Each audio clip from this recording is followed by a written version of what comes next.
What's up? Here we are, making the new environs here at ATC. It's a WellRED podcast. Drew, you've been out fighting the good fight this morning. Oh yeah, one day longer, one day stronger, baby. Shout out our good friend Hannah Simmons who made this. But yeah, I did my second comedy show at a strike. The first one was for miners in Alabama, ER, not children, but people who work in mines. And then the second one today was for actors and writers. Very different crowd. Yeah. Same thing. Yeah. Yeah. Hard-working backbone of America, goddammit. Well, that's sort of what I opened with. I didn't want to go too hard at them, you know, because I didn't want to alienate the people in the Screen Actors Guild and Writers Guild. But I talked about how I'd done it, you know, but I kind of reversed it. I was like, that's when I knew these companies are going too far with the labor movement because, you know, picking on people who work in mines, we've been doing that forever. But now they're picking on hot people, picking on actors. You can't do that. And then I talked about how they should mean girl Bob Iger, just call him fat, just get some hot actress to call him a loser for an hour till he buckles. It does feel like I feel like generally people are on our side. Mm-hmm. Well, more so writers than actors, they have to have it explained to them with actors. Yeah. When people start thinking about my wife being in the guild, then they're like, oh, right, like commercials and extras, and you did one guest spot for Gotham. Movie stars are like, stop complaining. Yeah. But it's like, I feel like the sentiment has shifted, and I hope so anyway, because like, it's similar to athletes, I think. I feel like you used to hear people a lot more than you do now talk about like, man, these athletes, they play football players, they play, a guy's holding out, you know, because he wants a bigger contract. And it's like, he's already getting paid $20 million. He wants 25, just play or whatever. Without realizing that when you're doing that, you're effectively just siding with the owner who has billions of dollars. Yeah. So it's like, it really is a binary thing. It's that guy against that guy. And when you shit on this dude, you're taking this guy's side. And when this guy's side, the side you're taking is the billionaire owner, then, you know, you ought not feel great about that. But I feel like people have, I think, mostly wrapped their heads around that. But they still don't care about, like, Starbucks people striking or shit like that, like on a grand scale. There's still a higher profile to this one. There's a higher profile because of who's talking. I mean, I think that people with clout, you know, and some of them have to keep speaking up and explaining what you're saying. I've seen movie stars say things like, guys, this isn't about me. I want to make that very clear, but I'm in support of it. And I think that's helped. I think reasonable Americans are like, oh, right. Like Matt Damon's not trying to get $40 million more. He's trying to say that these studios won't pay the people who work with him, and they have billions. You know what I mean? And I think that is working. The Starbucks thing, dude, I think people just hate poor people. Yeah. Even poor people hate poor people. Yeah. Like I talked to my Patreon today sort of about that, about people, because I wanted to bring up old Oliver Anthony again with you guys, because, you know, he came out of the shadows, addressed everything. Recently. Where he stays so he doesn't get cancer. That's a ginger joke, and I'm allowed to make. Yeah, but yeah, me and Mark were also talking recently about how like there's just a lot of like you said, even poor people hate other poor people for various reasons. Like a lot of like working class people who work jobs, you know, they resent people with food stamps or whatever because they think they're lazy or whatnot. And it's like, why ain't I getting that too, or that type of thing. But there's just like, well, what's that quote that a lot of poor people have the mindset that they're actually just a temporarily embarrassed millionaire or something? Like in their mind, like they're poor, but they're working towards something. And these other poor people are just lazy, even if they're in the same boat. Funnily enough, just today, Joe the plumber died. You guys remember Joe the plumber? No shit. Oh, man. He died. Rest in peace. Pancreatic cancer, same thing took my daddy, so I know that was rough. But its plumbing was messed up. I'm sorry. yeah. Well, but that, like, I didn't really remember. I remember that guy. I remember him being a Republican mascot in 2008. I didn't really remember it, because he died. I read up on him some, and like, even like back then, his whole thing, if you don't remember, was like he put Obama on the spot because he was like, you know, I want to buy a business which makes over $250,000 a year. You're going to screw me with your tax plan because of that, right? And also Obama, like on the spot, gave him a perfect answer that nobody remembers or whatever, but he basically just told him, like, everything up to 250 stays exactly the same. If you make a little bit over, that'll go up a tiny amount, but 98% of small businesses are less, and yada, yada, it'll be better for everybody in the long run. The tax only hit 251 to whatever. But it's also, I'm just saying, it's like kind of perfect because it's like this aspirational thing, you know what I mean? Where it's like, yeah, you know, one day when I'm making 300 grand a year or whatever, yeah, this guy's going to fuck me over. Yeah. You know what I mean? It's like, okay, but what about right now? Right. You know what I mean? Like, but yeah, people don't think about it that way. I think young people are like that who try to like make it on TikTok and Instagram. Like when I talk to young comics or whatever, or you just like follow enough people, I think they're like, they all think one day they're going to have 1 million followers. And so they'll be like, yeah, man, what TikTok's doing, not letting this famous guy say the N-word, it's ruining everything. And it's like, no, it's not.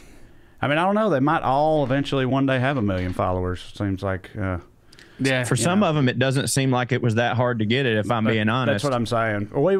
Yeah, I mean, just a couple weeks ago, I brought up this dude I was talking about, like on TikTok, whose whole thing is just he plays another clip that's already a thing. He plays that clip and then he inserts himself saying like one line, and I don't even want to say punchline because a lot of them aren't punchlines. Every now and then they're a punchline, but they're never good. And I was talking about this dude like 2 or 3 weeks ago on this show, talking about how he drives me crazy, and then it turns out like, you've been following and hating this guy from afar for a while too, right? It's the same guy. I think I said I had one. This dude is like the pinnacle of what I think is wrong with the world of TikTok comedy, I guess, or internet comedy. Entertainment at large. And to be clear, he's a millennial or a Gen Xer. We're not just crapping on kids that we don't understand. No, he's easily our age, if not older. Well, what was funny, if you recall, I said I got a guy like that I hate too, and then he popped up on my timeline like he always does, and I was like, this is the guy I hate, and you were like, that's the guy I hate. Yeah. That made me feel better, because if there were 2 dudes out there who had 4 million followers by showing a clip that already went viral and going, I can't believe that happened. If there were 2 dudes that that was their skill, right? What's his name? I've forgotten, and I was going to say it. I just don't know how. I don't know. Like you said, yeah, I don't know. We don't have to rehash the whole thing. I already brought it up before. Well, I was trying to just say that I think the fame thing is related to the we're all going to be rich thing that Corey brought up. So we can circle back to that. Like classified, I think we were kind of getting into the guild and America's, I guess, response to the current labor movement that's going on. What'd you guys think about old Redbeard? Coming to you live from his truck, Oliver Anthony. Well, I didn't watch it, but I didn't have to because 1 million people messaged me about it. Yeah, I mean, it made complete sense to me. Right? Yeah, it made complete sense people to me. Like, no wonder the song's so popular. Yeah, when I first saw this dude, when I first heard his song, like, I didn't ever think this guy is a hardline MAGA Republican. Right. And the main reason that I didn't think that is because other than one line I disagreed with, the song was fucking good and he's talented. You know what I mean? So I was like, there's no way he's that. Like, every single bit of him screamed sort of like, don't tread on me libertarianism, which like is not exact. That's what a lot of MAGA people think they are, but it's not. They're pro-authoritarian, even though they think they're the fucking opposite. So like, I wasn't surprised at all to hear it. And again, aside from that one line in the song, which like I do have a lot of problems with, because as we all know, it perpetrates a stereotype about welfare that is just not true at all and doesn't do anything to help the cause. But like, other than that, I was like, I mean, I like his temperament. I could get down with this guy, except for the Lil Debbie part. Yeah, that's how I felt about it too. I mean, I thought the same thing. The whole time I was like, I don't think this guy is what they're making him out to be. And that's based off one line, you know, because like I told y'all, and I can't remember if I said this on here or not, or wherever I said it, but like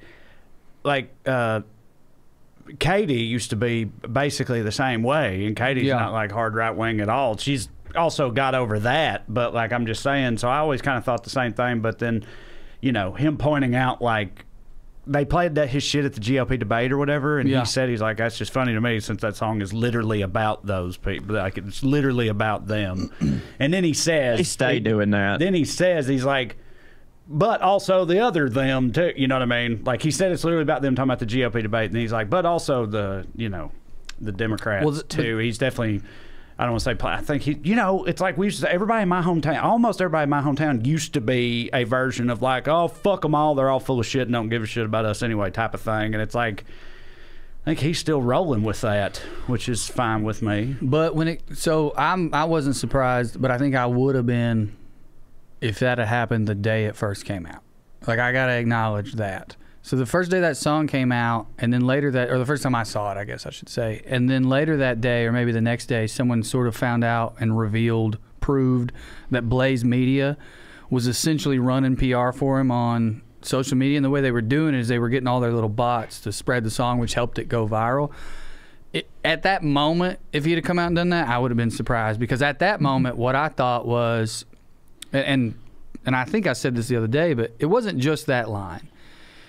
If you wanted to read the song as just going after Democrats, you could have, because he talks about raising taxes specifically, which is, I have to admit, at least not publicly, that's not what the GOP leads with. You know what I'm saying? Mm-hmm. So it did feel a little like coverty or whatever at that time. But what I said was, I just feel like this is industry stuff, and I hate that it's in Americana now. What I found out, or somebody, I guess, convinced me of a couple of days later, a friend of ours who's in the business who works for Sirius told me she had seen the song like a month ago. And, his record label, which I think he owns or partly owns, was like trying to get people.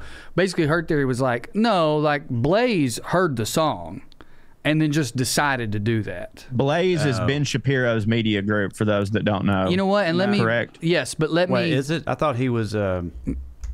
Well, either way, let me correct myself slightly. It's Blaze's former PR guy who's now in PR and marketing for himself in Nashville. So it was just him kind of showing his work, as it were. You know what I mean? Like, let me get a hold of this song. It's not Blaze. I don't know. I'm not saying. I don't know. I mean, it doesn't even really matter. It's just I want to know. Now. But well, anyway, the Daily Wire, the Daily Wire is Ben Shapiro. But either way, Blaze is one of those things, right? Yeah. So, like, either way, my point, I guess, is I will acknowledge that I would have been surprised a little to see this day one, because I thought it was a lot more set up from the go. You know what I mean? Like, from the jump. Like, we found this guy, we helped him write this song. I was really full on conspiracy mode, and I acknowledge that. But what you're saying now, what you believe, and you have inside information as to what happened, is this guy's just a dude. He had this song. He's shopping it. And then the right-wing media landscape now found it. Is trying to, like, do this type of work. Like, they're no longer just, like, they're trying to do propaganda. I mean, dude, the left is, too. And we've been approached and been a part of things where the left is like, we're going to create comedy that appeals to... So it's like, they just found a guy, basically. Yeah, okay. And as far as you know, like, that's what actually happened. As far as I know, that's what actually happened, and he didn't, like, necessarily ask them to or whatever. Yeah. And that's sort of Glenn Beck. There you go. Yeah. And that's sort of the dream in some way. It's like, you know what I mean? Like, if a big time, I don't know who's like a left version of that, George Stephanopoulos. Is that his name? George Soros, you mean? Sure. Yeah. If he like... But George Stephanopoulos is like a fucking... was like a Bill Clinton speechwriter who's now a media personality. But George Soros is like the prototype for the shady world-running Jew the rich shadow Jew who controls everything. Right. On the one left. that writes us checks to do this podcast. Exactly. Well, that's what I was going to say, is if we found out If only... If we found out that Come on, George. We're sitting right here, buddy. Fucking. Well, that's what I was going to say, is if we found out that guy's media company helped you go viral, just like liked it, we wouldn't be like, oh, no, we're propagandists now. We'd be like, yeah, we hit. And then that guy thought it hit. Yeah, right. And so that's like probably Oliver Anthony's perspective. It's like, yeah, I mean, the guy from Blaze thought I hit because I hit. And the only other thing I want to say, I think the song's fine. I think it's a little wagon wheelie, but I thought that from the jump. I think it's like, removing the politics from it, just listen to it as a song, and the first song ever for a brand new artist for me. That's fair. It definitely makes me go like, oh, this dude has potential. That's fair. Me too. I agree. I agree with that. But it's not like, I don't think it's something I'd be like listening to on repeat or whatever. Right. You know what I mean? Like, well, it's wild to me that he's got more followers than Tyler and Sturgill now. You know what I mean? Like, that's like, to your point. When you to your point though, Drew, like it like most of those. Which he came out and said, I'm not those types. I'm against these people or whatever. But and most hell of those types, by the way, good for him, because he could have made a pile of money not doing that. Sorry, go ahead. Yes, but like most people, like your John Rich, your Travis Tritts, your Lee Greenwoods or whatever, the type of music they make for that, like at first, when maybe we thought that's what this dude was, we all had to go, shit, at least this one's good, you know? Well, that's part of what I was upset about, though, because I was like, man, please don't find my little corner of country music, because once the powers that be see how much money can be made and power can be pulled, but that already happened. I mean, Zach Bryan's one of the biggest acts in country music right now, you know, so it's already happened. He also said before the most recent video where he's like, oh, I was writing a song about those people or whatever, he also said something about how diversity hits real hard for him. Yeah, he did. And they got real pissed about that, which, like, that's always funny to me, like, because it's like literally he said, he's like, America is the great melting pot. What makes us great is our diversity. That's like pretty much the direct quote that he gave. There couldn't be more milquetoast. Exactly. Just like, and you're like, you'd like to think who could get mad at that? Everybody on the right anyway, because like they got so, they're like so disappointing. I feel so betrayed. He went woke. Like, he went. I can't believe he's doing this, and that's just so funny to me because it's like might as well just literally be saying like, don't he know that we think everybody's just supposed to be white? Like, it don't hit for us when anybody isn't white. Especially somebody as white. He's translucent right. white. Yeah. That's like leprechaun white. You know, this is a white country for white people. Yeah. And that's our And you make official white stuff. music. Yeah, right. Exactly. It's like you can't be, like, advocating for non-whiteness. Dude. Which is a wild thing to say in public. Yeah, right. But they're all supposed to do it. Yeah, they say other things out loud but mean that. But now they're saying it out loud. Exactly. Well, that's the anti-woke thing. What they would say if you put them on the spot is, I'm not saying that I hate black people. I'm saying that pretending that diversity is more important than talent or whatever line they have. I just am tired of it being shoved down our throats. Why is everybody always got to be shoving it down our throats? How good it is for black people to exist. It's such a visceral, sexual. Too. No, we love diversity. It's just like, what are the odds that a black person would be super talented in the entertainment industry? When has that ever happened? Yeah. I love the shove down my throat thing. I think I did a reference to it in the thing I did about Tennessee's drag band, where it's like it's such a visceral sexual thing. So don't you dare shove diversity down my throat. Don't put it in my throat. The script I'm currently writing, which no one will ever see or hear about ever again, but the script I'm currently writing, I literally just wrote a scene in it that's playing off of that, basically shoving it down. Yeah, having the queer agenda shoved down your throat, and how gay that is. But anyway, there was something else I was wanting to talk to you guys about, and it's about to get pretty raving in here, I think. So this ought to be fun because it involves dog people. Here we go. Yeah, here we go. Yeah, Trey, me. I'm fired up already. Trey murdered a dog, and now he's going to try to blame it on the fact that white women are annoying.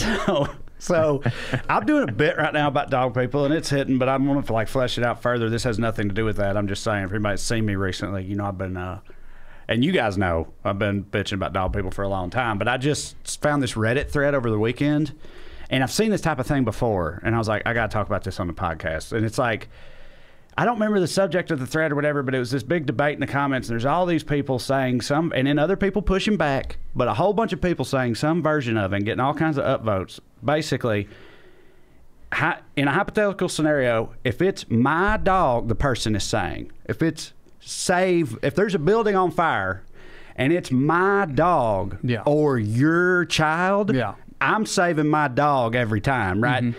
I don't know your child. Right. My dog is one of the closest part, one of the most important parts of my whole life. Why would I not do that? And I just would like to say, if you're one of those people, you're a fucking lunatic. You're a psychopath, and you ought not be part of society. That is insane to me. I cannot imagine. Imagine also, it don't even have to be a kid.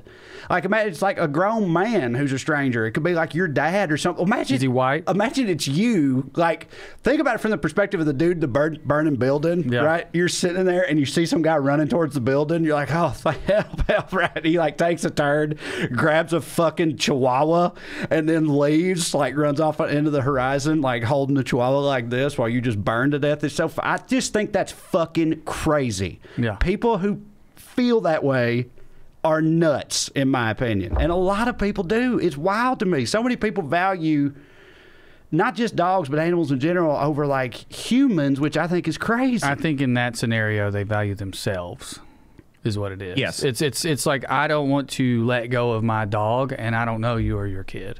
And that's not defending it. That doesn't make it okay. But I think in that scenario, what they're choosing is their own peace and happiness over giving a shit about your gut-wrenching pain. I bet those people don't have kids. Again, that's not a defense of it. It's just that, like, in their eyes, what they're saying is, I choose you to hurt instead of me. Right. Which is shitty, but I think it's less nuts. It's pretty nuts.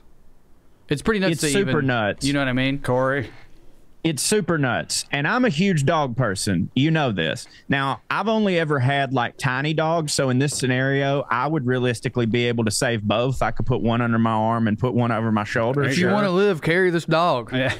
Sure. Yeah, right. Exactly. Hold my dog while I hold you. Yeah. But now, if their arms don't work and they can't carry the dog, Corey's leaving them. Yeah. They ain't got nothing to live for anyway. He could just throw his dog out of the building. Throw him. Yeah. But let's say that I couldn't. Yeah. Let's say that I couldn't. Now, in the scenario where it is a child, 100%, no question getting the child over the dog. 100%. If it's an adult, yeah, we gotta know about them. Huh? Yeah, like what building? Like, do they work for a bank? Right. Yeah. Okay. Look, all I'm saying is, and yeah. Trey, this is maybe more for Drew than it is for you, but like, it's your dog versus an adult. Yeah. They're wearing an Ed Hardy t-shirt. All right. No. Okay. Yeah. Done. It's the dog. I'm gonna what I mean? I'm gonna shoot the guy. I'm gonna go in the building and shoot him in the leg. No, in the leg. Oh, so make it hurt, make it worse. Yeah, all right. In case he might get out on his own. Like if he follows me, I'll turn around and shoot him in the leg. Yeah. Right. Yeah. Kid, and even for me, kid, no question. Yeah. You save the fucking kid. But adult, okay. I'm at least gonna for a split second go, there's a good chance you're a piece of shit. All right, teenager, you go in, you start to grab the kid, you grunt a little bit because it's hot and you're sweating, and the kid says, Corey, the 13-year-old snot-nosed brat says, you could do this if you weren't so fat. I'm dropping him. Dropping him. Get the dog. All right, what about, it's a pit bull from Bad News Kennels, right? Or that TikTok dude we were talking about earlier. Okay, I make the pit bull mad, and then I throw him on that guy, and then I light another fire in that side of the building. Now, pit bull, because like if you save that pit bull, he'll be loyal to you, and then you got a little badass fucking prison guard. You know what I mean? I like that. Also, let me just say, this has been a fun bit, but like, I don't think I believe those people. If they ran into a building and it was like, for somehow the those choice cowards was would never run into a fucking building. Agree with that. Agree with that. But if like this was literally their choice and they looked at an 8-year-old, I think most of them would grab the 8-year-old. Right. Well, it's just I just think people are just so outrageous about dogs. As I've like, I brought this up years ago when it first happened, but I've got a new example now. But like, Lady Gaga's dogs got kidnapped, right? And it was like top trending topic on Twitter, front page news type shit. Lady Gaga's dogs get kidnapped. Almost none of which mentioned that the dog walker she employed also got shot in the process and very nearly died, right? Was like on critical condition, ICU. And the whole internet is like, oh, Gaga's babies, you know. Shot like 4 times. 4 times. Thank you, Aaron. Yeah, right. And no one. Thank you, Aaron. Everyone hates cared. poor people. Right. Yeah, but like, but the new one, and this is very, very different. Let me get there, because this is speculative. So this also is related to something else we've talked about a lot when it comes to like second chances. What is prison for? That type of thing. Full disclosure, y'all know I'm a Raiders fan. This has nothing to do with it. I promise. Henry Ruggs. You just had to bring it up because you're talking about prison. Well, because he's a very prominent former Raider who's currently in prison. He's the most recent Raider to go to prison. Exactly. Henry Ruggs got sentenced recently. Okay. He got sentenced to 3 to 10 years in prison, right? So he'll probably end up doing, if it's time served, whatever, I'd say he'll be out in like a year and a half, wouldn't you? If they do time served, good behavior. Didn't they give him manslaughter? I don't know. Most of those, when there's a life at stake, you got to do at least 90%, 85 to 90%, depending on the state. Okay. So, of 3, though. Right. So, okay. 2.5.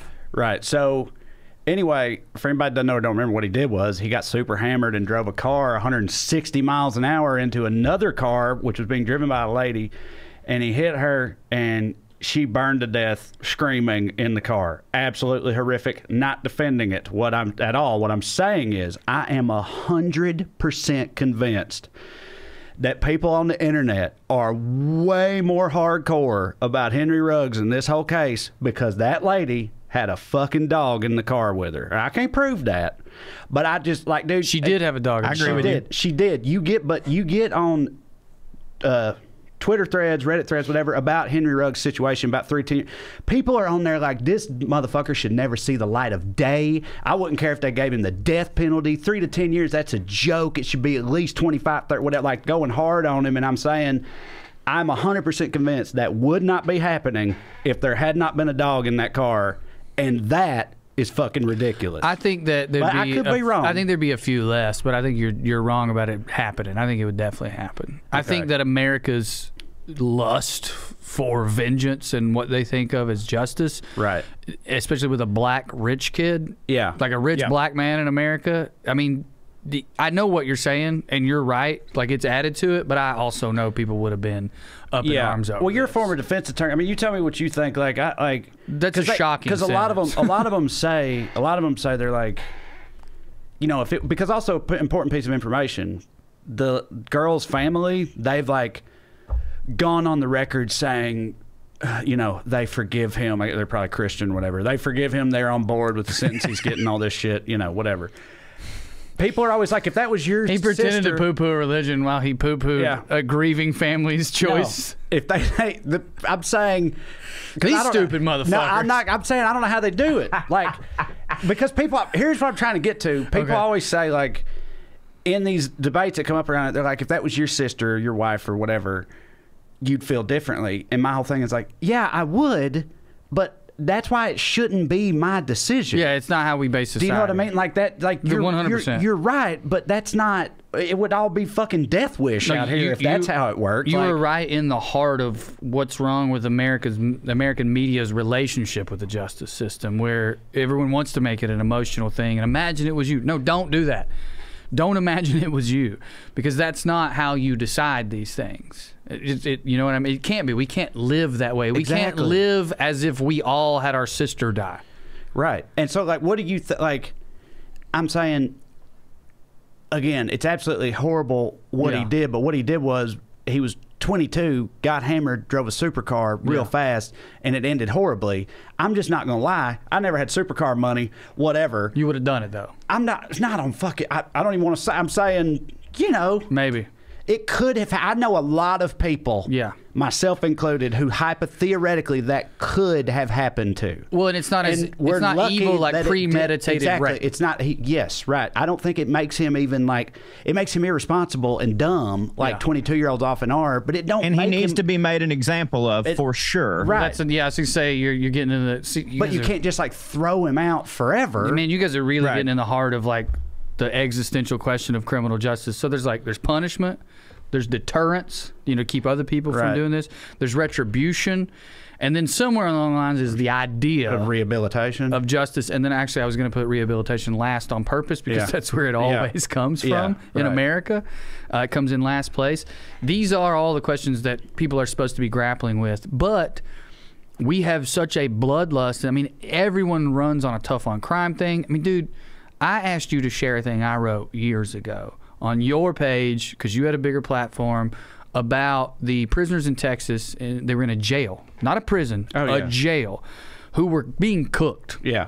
Because there was no air in there, and global warming was happening, and it was like 120 degrees in the jail. And I keep saying jail that way so people can understand. At least half the people in jail, if not more, have not been convicted yet. Right. They are awaiting trial and cannot make their bail. Right. And the WellRED liberal redneck fans who came in there, these were people who had not been convicted of a crime. The ones who have been convicted, we don't know what they did, but we do know it was a misdemeanor, because if you're doing more than a year, you go to prison. That's in every state. So their sentence was less than a year for a misdemeanor if they were convicted. If you can't do the time, don't do the crime. I don't give a shit. Jail's supposed to be hard. They were advocating for baking human beings alive because they had been accused of a crime, for being accused of a crime or guilty of a misdemeanor. So, no, I do think people would have been like that in this case, but I absolutely acknowledge that the dog situation makes it 10 times as worse and 10 times more people. Like, there's definitely some people who are like liberally minded and forgiving who heard about the dog and it was fuck him forever, you know. Yeah, well, it's like, Well, also in that jail situation, people throw that whole "what would you do if it was your brother, sister, or whatever" mentality completely out the window. You know what I'm saying? Because like it could have like any one of those people who was saying if you can't do the crime, don't do the, or if you can't do the time, don't do the crime. If it was their brother baking in a prison, they would be screaming on your side 100%. Yeah, I agree with that completely. And I'll take it a step further. Even if it's like the worst person in the world, like, why do we want to do that? Like, that's where it's like, we aren't evil criminals, are we? So why do we want to act that way? It's like if somebody does something horrific, we have to remove them from society. But this like quest for retribution, it's dark. Like, that's a dark fucking... That's a side of our humanity that exists. I can't disagree that it exists and like there is some weird desire for it, but it's not good to feed it. You're not going to feel better. No one feels better when they hurt somebody, or unless there's something wrong with them. And, you know, there are a lot of things wrong with most politicians. Right. Okay, I had a bully when I was in middle school, and one day I finally worked up the courage to knock his lights out, and I did, and it knocked him out cold, gave him a concussion. He had to go to the hospital, and it 100% made me feel better. So I believe that. Some situations. I believe that, but I don't think you felt good because you hurt him. I think you felt good because you stood up for yourself and won, but I could be wrong. Yes, that's true. I don't think that's true. I don't think that good. If I had found he was a former friend of mine, if I'd have found out that he was like had been put on life support, you're right, I would not feel good about that. I felt good that he wasn't going to pick on me anymore, which he didn't. But yeah, you're right. And also, maybe I misspoke. I'm not denying that revenge can feel good. You know, like I'm not denying that there's like, I mean, most sin feels good, but eventually it hurts you. I mean, that's right. To me, that's what a sin is. It has nothing to do with like God or the Bible. It's like, does this hurt you or somebody else? You know what I'm saying? So like, I'm just saying like, I guess I'll acknowledge that vengeance and revenge will absolutely feel good for a bit, but it's going to darken you, right? Yeah. I mean, that's like, that's like every story. I mean, that's like every myth. Yeah. It's like, you know, it's like Batman's whole thing. Right. You know what I mean? I can't let that happen to me. You know what I mean? Motherfuckers don't want to fight. No. They don't want to fight no more. They don't want to fight. They don't. That's a meme. Sorry. It is a super hit meme. But yeah, I guess I should say it's not just dogs. Like it's just some people, like about animals in general. Like there were people in that thread saying things like, in response to people like me, there were people saying things like, humans have this weird thing where it's like we convince ourselves that we're actually special, that we are actually more valuable, that we're just animals too. Like our lives are no more inherently valuable. It's a crazy thing for us to think that or whatever. And it's like I sort of get where that person's coming from, but like dogs ain't going to the moon unless we send them there. Like if this kid and let them die in space. You can get a new dog. Right. There's a new dog store. Right. There ain't no new 8-year-old store. Right. And as far as what this dude's saying, that like this 8-year-old's probably not going to grow up to cure cancer, but they could. The dog for sure ain't. Yeah. Right? Like, so best case scenario could go viral. Who gives a shit? I mean, even if the 8-year-old's just going to grow up to fucking, I don't know, work at a fucking Dunkin' Donuts. Podcast yeah, host. Right. Yeah, sure. But I'm just saying, but it's like, also so selfish. They are saying I don't value humans more than other dogs, but it's like, but the rest of us do. But and like, you got to live in our society. My kid means more to me than your dog means to you. I will guarantee you that. That's the part that's selfish to me. No matter if you say this dog means more to me than another human, okay, that's your choice.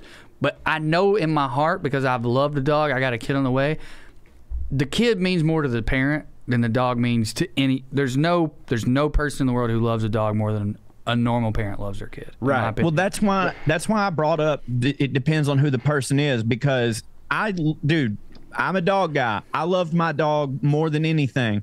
I didn't love him more than all of humanity. I did love him more than some specific people. That is for 100% sure. There was definitely people who, if they were burning alive, here's one. I would save my dog. You go but in, a random person, I can't know what they did, so I have to save them. You go in and you start to save the guy, and he's like, when we get out of here, I'll drive you wherever you want to go. I got a BMW. You just throw him down. You just, no, here's what you do. You run up to him and you're like, I'm going to save your life, but you have to answer this question first. What lives matter? Yeah. And then, you know. But it's like, there was also in our thread once, months, maybe even years ago now, there was. Do y'all remember that clip of that? I feel like it was an old boy, like an old boy in his 40s or something, in like Alabama subdivision. His wife got attacked by a bobcat in the driveway, right? And it's hilarious. And he runs out there and he's like, "Son of a goddamn bitch, fuck me!" You know, he like grabs this bobcat off and is like twisting it around, freaking the fuck out. Rightfully so. He's holding a bobcat, and he finally like manages to like throw it, like hurl it away. And there were people like in the comments like, why would he treat that kitty that way? You know, or whatever. They're it's trolling. Like, yeah, right. It's like, but I just, and then, or like Harambe. You remember Harambe? Yeah. Remember How could him? I forget? Rest in peace. Dicks out. Sure. I'd shoot 50 Harambes. For what? He had a kid. Just for it? Right? Just for fun. No, what the fuck? That was the whole thing. Yeah, just, I'd killed his ass. Yeah, like Teddy Roosevelt style. Yeah. Yeah, just big game hunter shit. No, that was the whole thing with Harambe. He didn't right? steal the kid. The kid fell in. The kid fell in there, but that's what I'm saying.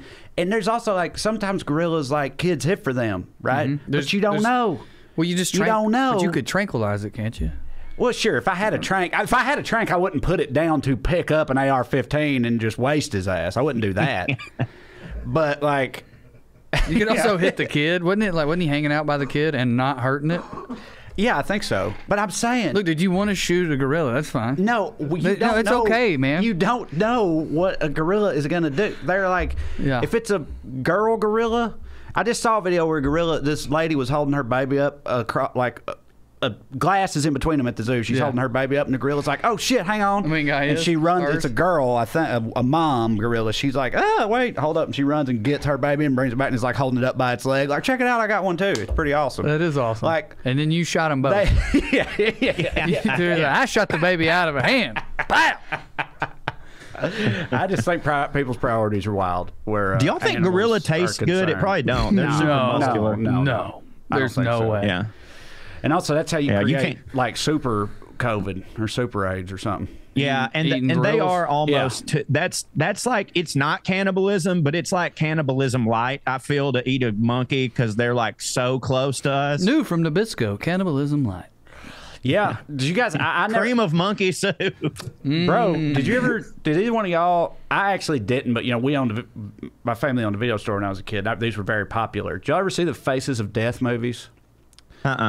You don't even know what I'm talking about? I think I saw clips of it, like on Dude, Ebon's they were World. like, these things were huge, man. Like, I mean, it might have been a cult. I may know what you're talking about, I think but I can't saw remember. like someone remembering it on the internet later. So we had all of them. I think there was like 5 or 6 of them. Faces of Death, 1, 2, 3, 4, whatever. We had them all at the video store. And I want to remind everyone, Trey's dad is who ordered what they had at the video store. Oh, my dad loved. He saw 1 and 2. He was like, "Let's go 4 through 6, son." My dad loved that shit. Horror movie shit, all that gruesome stuff. He fucking loved. Our horror section was probably maybe I don't know what it is. I thought it was real. It is ostensibly. So that's the thing. But that was the whole thing. It's all supposed to be real. It's just like documentary footage of like horrific deaths and violence and shit. Okay, I like that. Yeah, don't have the internet. It's like it was. That was weird. It was a precursor to. No, I'm kidding. It was a precursor to like fucking, remember Rotten.com, bangedup.com. Yeah, where that dude broke that bottle in his asshole and got fucked by a horse. Always hated those. I've told that story on here, and I don't want to talk about it ever again. Always hated those sites, but you know, there was a big fascination with them, right? Faces of Death was like that, but in the 80s or whatever. Anyway, I think it came out later that like some of the things in there, some of it was very real archival footage, but some of it also they had faked. And I think maybe this one was faked. I hope it was, but one of the scenes was Let's just say it was fake, because I don't know what you're about to say. One of the scenes was these people getting a monkey, right? God. And they like put it in like a vice grip in the middle of the table, its head. And then they like split its head open and eat its brains while it's screaming and stuff. Yeah. I don't know. Yeah. So it was shit like that. And people, I don't know how you faked that in '89. Yeah, I don't know. You couldn't even fake an orgasm in '89. I don't know, bro. Prosthetics was pretty good. Like Rick Baker and Sam Winston then was doing their thing. Yeah, the top two but were these dudes. high budget things? That's what I'm saying. This is clearly Bill. No, I guess they weren't. No, they definitely weren't high budget things, but they made a lot of money. They were like definitely like, you know, like underground hits or whatever. You know, it was arguably the second most popular thing we had at the video store, other than porn, obviously. You're saying that WrestleMania Faces of Death was the most popular? It had to have been wrestling. Probably. And then right around the same area as wrestling, yes, either wrestling or Brony, My Little Pony. The very first ever UFCs. Oh yeah. We had those on VHS. They were fucking huge. They didn't fucking so just like eating monkeys, fighting, fucking redneck shit, dude. It is funny. That was like those were the 3 biggest categories. Well, without the internet, people didn't have an outlet for the darkness inside them. Do you know what I mean? Yeah, man. I mean, dude, that's why America's Funniest Home Videos was so popular. Not about the darkness, but like we've always wanted to just sit around and watch people get kicked in the nuts. But there was a time when you could only do it once a week at 7 o'clock on Thursday, you know? Yeah, we really take for granted all the nut shots at our fingertips now. Yeah, it's unreal. True. Yeah. I keep thinking about that fucking rhino shitting at them. Farting? Yeah, farting and shitting at that family while his tail that's the example that I always use for that thing that comedians, people like us, often bring up. In fact, Mark just brought it up on Skews, and I use that example of like anybody tries to be funny or whatever and puts shit on the internet, at some point we'll see some clip of like a fat fuck cat failing a jump or a panda, like, you know, dropping its baby in exchange for an apple or whatever, or a hippo farting and poop flying everywhere, and realize like you can never beat that. No matter what I do, I can never hit harder than that in terms of being funny. How's that make you feel? It's kind of comforting.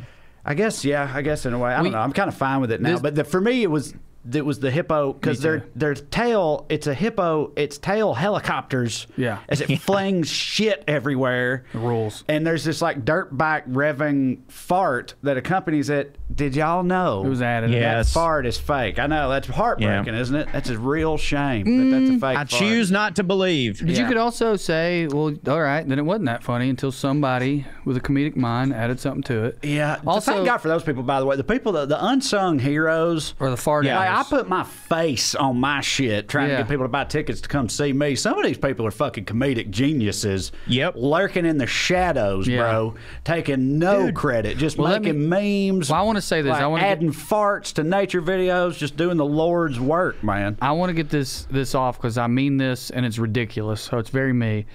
But I genuinely feel about those videos. To me, like, if I got upset by that, and I did in the past, like the same thing you're talking about, it's like, man, what am I even doing? I can't be as funny as a fucking cat. But that would be like Van Gogh being jealous of the stars he's painting. Like my job is to recreate a version of this out of nothing. That is a spectacular skill that I have. Van Gogh being jealous of the sunset would be so ridiculous. That's hippo shitting is the sunset. I can't ever paint that. But that's okay. That's so beautiful and so perfect. It's a great analogy. I've never thought about it like that, but goddamn, son, you've really done something to help me. Yeah, I agree. It's touching. I don't know where to go from there. Because that hippo farting is absolutely as beautiful as any landscape I've ever seen in my life. That is God's comedy. Cried laughing first time I saw it. Buddy, doubled over. Yeah. I'm trying to think the last time I cried laughing, like at anything. I almost cried and got a literal cramp right here because I don't use my abs. I didn't even know I had them. The other night at the Comedy Store, doing my show once a month. We do Culture Court at the Comedy Store, which is like a courtroom theme show. This young kid, Willie Simon, shout out Willie, he's so funny. He did this argument about homeless people. We're very edgy or whatever, in quotes, so bear with me for a second. But the bit was, he was like, we got to do something about the homeless guys. We got to help them seem less scary to white women. Here are the ways we're going to do that.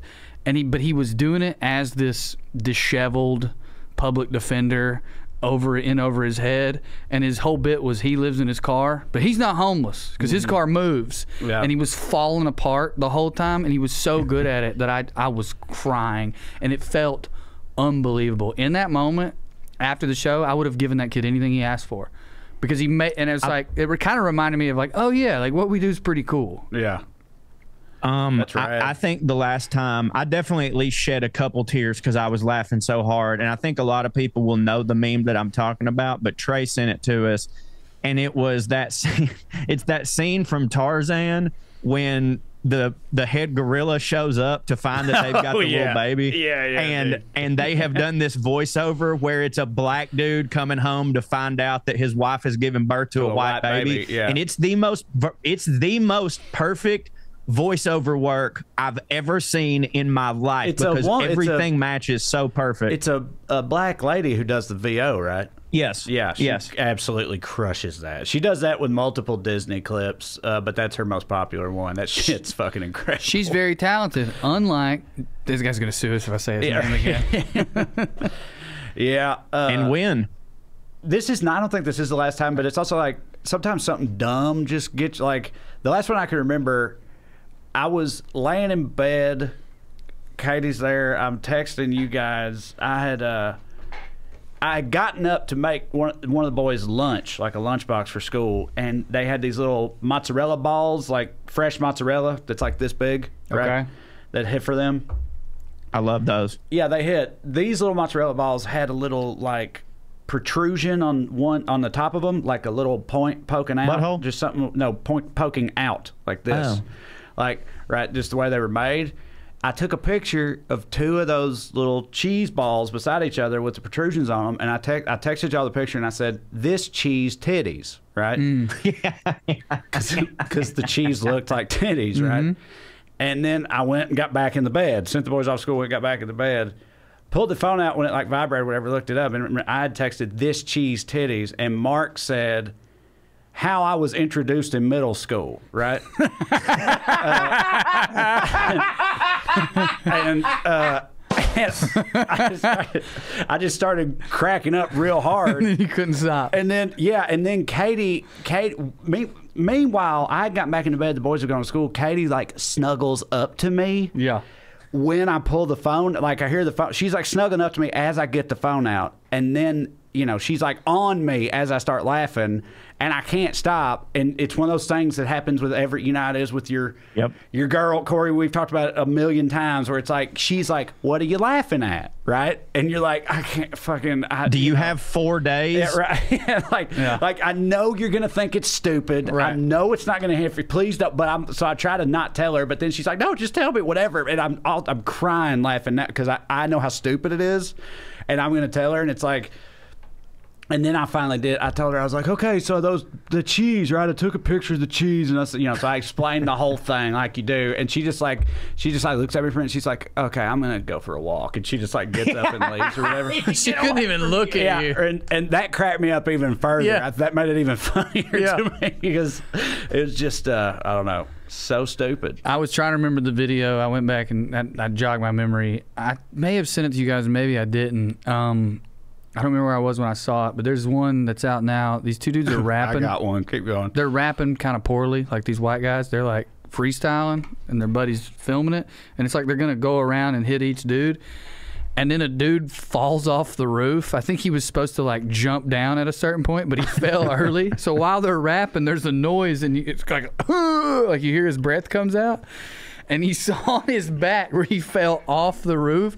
Then he gets up and tries to rap like nothing happened. Like that, I'm not embarrassed. I didn't do anything wrong. And there's something so hilarious to me about the futility of what he's trying to do.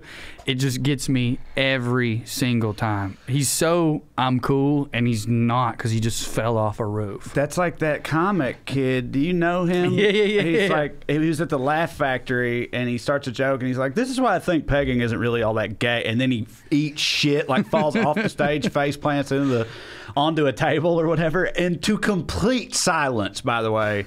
It was just the most perfect distillation of the form that I think I've maybe ever seen. This rivals it, and I don't want to show you because I don't think it's like, you got to be able to hear it and see it. I'll show you after. This rivals it because when the kid gets up, he's still out of breath. The other one I thought of was like, there was this concert footage from, I think it was a 21 Pilots show, which they get wild, you know, and it's like, so it's this crowd. They're like really getting the crowd going. The crowd's losing their minds, and then they hit these like pyrotechnics. It's like a smoke machine, right, that hits the crowd all at once, like real hard. It's like a mist, like psst, right. And somebody captioned it, Kanye on his apology tour in Israel. Right, so it looks like he's gassing the whole crowd. Yeah, right. Like right when the beat drops, all this gas hits the crowd. And it fucking killed me. Okay, well, I didn't know we were going to get into what makes us laugh. That's fucked up. I share all of this with you guys, but anything dwarf related, or Down syndrome TikTok related. Then there was one recently where this girl was just dancing, just like a person with Down syndrome dancing, but she had a thick body. She looked kind of hot. Oh, I know. And the comments killed me. Were murdering me. Funny. One of them said, "Syndrome down, bricked up." Yeah, that one was good. RILF. Yeah, I'm. Hey, girl, I'm Downs. You know. Yeah, it was good. The internet, dude. The internet kind of heartens me sometimes in terms of like, but it goes both ways. Like, I see all that shit and I'm like, man, people overstate everybody being pussies and shit nowadays. You know what I mean? I'm like, yeah, right. The internet still goes hard, dude. Like, but then other times, it's just straight up racist or whatever. Like, it's not jokes, it's just mean shit. Like, Corey found this clip of an old cartoon being super racist, and all the comments were just from white people being like, this cartoon hits, we should have slavery again. I think, you know, whatever. Dude, like shit like that. John Rocker. And it's like, that don't hit for me. But when people like make "I'm going to hell for this" type jokes or whatever, which they do a lot on the internet, I love that type of shit. John Rocker popped up, and it was like wild interview from whatever year that was. And you remember the rant? Yeah, that's what inspired Kenny Powers. Yeah, dude. it was. And go look it up if you don't know what I'm talking about. But I mean, it's like wildly racist. Yeah. And I was like looking at it, and I was like, damn, I forgot about that. And then I was like, shit, I wonder what these comments are like, buddy. I mean, it was insane. It was people like, I'm Puerto Rican and I live in the Bronx, and everything he said is true. Like, it was, you know what I mean? It wasn't just like rich white dudes talking about it or whatever. Everyone was like, everything he says about New York's true. I lived in New York for 2 years, and that's exactly what it was like on the. By the way, I lived there for 6 years. That's not at all what it's like. But my point is, I realized if that had happened to Rocker 2 years ago, he'd be like running for Senate next year. Yeah, right. Have his own radio Huge show. podcast. Yeah, right. Absolutely. Yeah, it's totally true, man. He's got to be pretty pissed off, actually. That's how much people hate poor people. Yeah. Because ultimately he was shitting on poor people, but he couched it in a bunch of racism, and people are like, yeah, that's fine as long as it's, you know, aimed at the poors. Again, though, unless it's apocryphal, unless it's like an urban legend thing, we did get Eastbound and Down out of that, so you know, kind of worth it. Well, and he got fired. And he got fired. Right. Yeah. He did get canceled. Him and the Dixie Chicks. Yeah. It was 100% worth it to get Eastbound and Down.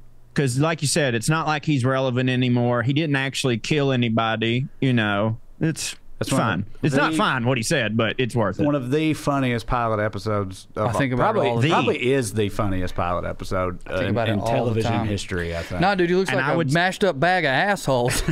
And I would say best comedy pilot ever, and arguably the best first season of a comedy ever. Better than Cheers. Huh? The Cheers pilot's incredible. Yeah, it's Cheers legendary. pilot is incredible, but the Cheers pilot is incredible. But if we're gonna go laugh out fucking loud crying, I don't think it competes. Like the Cheers pilot is, from a writer's standpoint, remarkable. But dude, bruh, like I go rewatch Eastbound and Down pilot all the time. I mean, it's I agree fucking with you. unbelievable. I was just trying to think of other candidates, but that also might be a generational thing. Like, I wonder if. Yeah, that was like 15 years ago, dude, which is crazy. Yeah, man. But then, like, Cheers was like 40. Oh, yeah. So I'm saying, like, if you were our age when Eastbound and Down came out, when Cheers came out, you might strongly be like, dude, what? It's just some asshole cursing at people. I don't, it's fine. That's true. Yeah. Always Sunny's got a good pilot. Oh, yeah. But Danny DeVito, I don't think is. No, he's not. So he's not in it. Not quite as. No, second season. I actually saw a thing the other day where like they sent it to him. He was on like the board of like who they were pitching it to, maybe at FX or whatever. Like Danny DeVito had a deciding say or whatever, and he was like, "Oh man, I think this show is a go." And Dennis and them were like, yeah, and we were thinking that you would be these two's dad. And he looks, and Danny DeVito goes, and I look, and it's just the two most Aryan people I've ever seen in my life. And he goes, I mean, yeah, I could be their dad if their mother was a whore. And that's how they ended up forming his character. That's great. Well, what do you guys want to plug some stuff and... Oh, is it time? Wrap her up. I mean, yeah, just about. I will be doing a home birth in the next 2 weeks sometimes, and I want you guys to come tailgate it. I want you and Mark to come to the yard, and Corey, you can fly out too and just tailgate the birth. You got, just cheer Andy on, get hammered, cook some meat. Yeah. But no, I don't have anything to plug until next month at the Comedy Store. I'll be doing September 21st. I'll be doing Culture Court, like I mentioned, and yeah, that's it. I'm not going on tour for a while. Y'all doing a home birth for real? Yeah. I have very mixed feelings. I was about to say, it. that don't freak. I feel like that'd freak me Turns out her bad. body, her choice. That continues throughout the pregnancy, not just you in got the like a abortion midwife part. or what's that other thing? There's another. There's thing. a doula and a midwife. That's what like producer Matt, his sister. I thought it was only a doula if it was Mexican. Well, producer Matt's white as hell, and his sister's a doula. I'm pretty sure. I'm not even entirely sure that's a Spanish word, but probably not. But yes, that is what we're doing. We've got. And I'm super nervous. I'm stoked. I mean, I get it. There's a lot of reasons Andy wanted to do that, and you got like a kiddie pool or giant one, dude. We're gonna turn it into a hot tub, bro. And it's thick.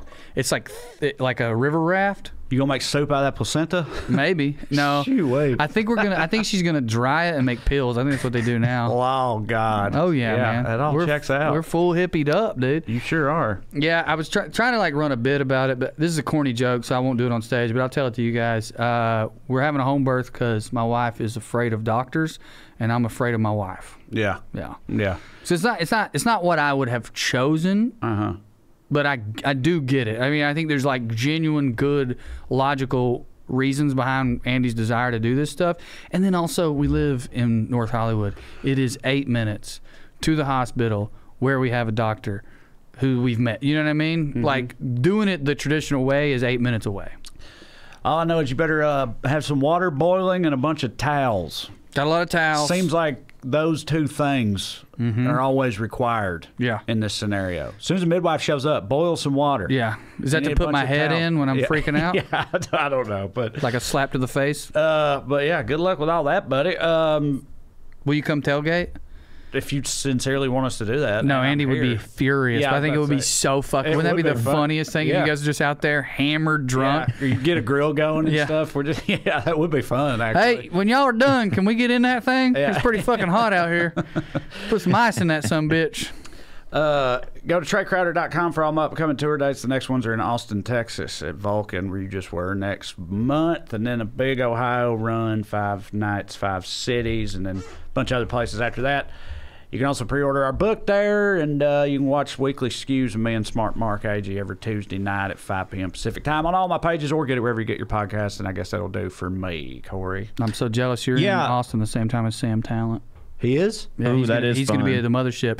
Matter of fact, WellRED fans, you can go see Trae on a Friday and Sam Talent on a Saturday, or vice versa. You should do that, actually. I didn't know that. That's awesome. I'm fucking super pumped now. Go ahead. I will be the October 19th through the 21st is the Chattanooga Comedy Festival. By the time you hear this, they will be announcing it. I genuinely can't remember which day I'm performing on, but I'll put it in the link because I'll have figured it out by then. Just get a weekend pass. Just get a weekend pass. They should just get a weekend pass, right? Yeah, they should just get a weekend pass. Of course. I'll be hanging around. And also, here's why I thought of that. I just remembered I'm going to be at the Laughing Skull Festival in Atlanta October 5th through the 7th, and I think I'm performing every night. But just get a weekend pass. Just get a weekend pass. Yeah, for sure. Also, check me out over at parttimefunnyman.com. That's my bonus stuff. It's $5 a month. Listen to Puttin On Airs with me and Trae. And, yeah, I believe that's it for me. And thank you all for listening to the WellRED Show. We love to stick around longer, but we got to go. Tune in next week if you got nothing to do. Ooh, thank you. God bless you. Good night and skew. Hello, friends and family. I totally forgot to mention, please get Corey and Trae's new book, Round Here and Over Yonder. It is a travel guide, and if I do say so, it is hilarious. Yes, by the way, we recorded the audiobook, so it's going to be great. It's going to be better than great. It's going to be fucking awesome is what it's going to be. Pre-orders really help. The book will be out September 19th, but you can go ahead and reserve your copy anywhere that you get books, or by going to TreCrowder.com or CoreyRyanForrester.com. On there, you will see that you're able to pick it up from an indie bookstore, and obviously that would be our preference for you to do so. Now, however you want to get it, that's between you and the Lord, and we don't care, just so long as you do pre-order it, because like I said, it really helps. Round Here and Over Yonder, a hillbilly travel guide. Go ahead and skid it now. Love y'all very much. Seriously, I love y'all. I could kiss you. I could kiss you all right on the mouth right now.